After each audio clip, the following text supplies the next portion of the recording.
ओम ह्रीं शक्ति देव्ये ओम ह्रीं शक्ति देव्ये ओम ह्रीं शक्ति देव्ये ओम ह्रीं शक्ति देव्ये ओम ह्रीं शक्ति देव्ये ओम ह्रीं शक्ति देव्ये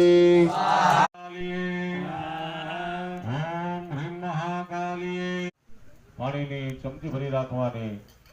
હવે આપણે આ વિશ્વ દેવા નામના દેવતાઓનો સંકલ્પ છે। પાણીની ચમચી બધા ભરી રાખો।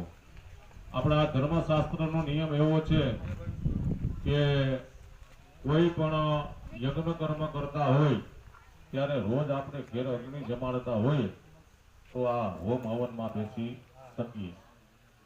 કારણ કે જ્યારથી આપણું ગૃહસ્થી જીવન એટલે કે આપણા લગ્ન ચાલુ થઈ જાય ને આપણું લગ્ન જીવન ચાલુ થાય ત્યારથી આપણને આ નિયમ લાગુ પડે। વાંઢા હોય એને તો બધો લાલ પાસ।